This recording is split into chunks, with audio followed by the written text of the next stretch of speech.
तो दोस्तों, आज की कहानी का शीर्षक है एक राजा की प्रेम कहानी। बहुत समय पहले की बात है।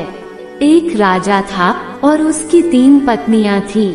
राजा अपनी पहली पत्नी से बहुत प्यार करता था। वो अपनी दूसरी पत्नी को एक दोस्त की तरह समझता था और जब भी उसको कोई परेशानी होती थी तो वह अपनी पहली पत्नी से सुझाव लेता था और राजा अपनी तीसरी पत्नी से प्यार नहीं करता था, लेकिन उसकी तीसरी पत्नी उसको बहुत प्यार करती थी।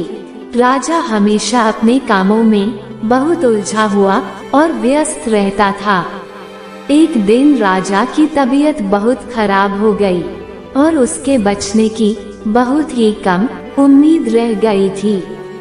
राजा की एक आखिरी इच्छा थी कि वह अकेले नहीं मरना चाहता था। उसने अपनी पहली पत्नी को बुलाया और बोला, क्या तुम मेरे साथ मरकर ऊपर भगवान के पास चलोगी? ये सुनकर वह बोली, मैं आपके साथ नहीं जा पाऊंगी, मैं अभी जीना चाहती हूँ।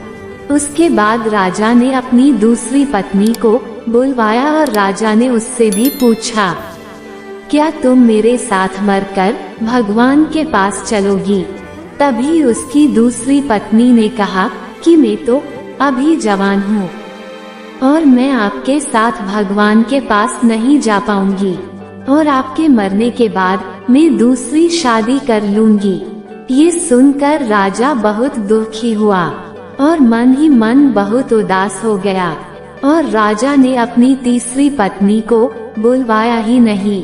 उसने सोचा कि मेरी तीसरी पत्नी भी मना ही करेगी।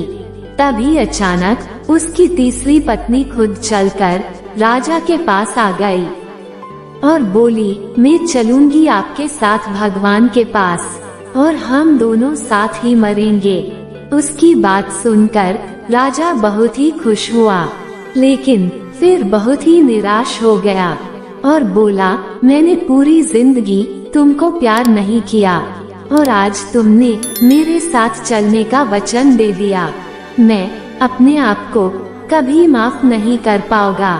और राजा रोने लगा और उसने अपनी तीसरी पत्नी को अपने सीने से लगने को कहा। और कुछ दिनों बाद राजा के स्वास्थ्य में धीरे धीरे सुधार होने लगा। उस दिन से राजा समझ गया था कि हमें उससे प्यार करना चाहिए जो हमसे प्यार करता हो, ना कि उससे प्यार करे जिसे हम प्यार करते हैं। तो दोस्तों, ये राजा के प्यार की कहानी आपको अच्छी लगी हो तो लाइक जरूर करें और चैनल सब्सक्राइब करना ना भूले।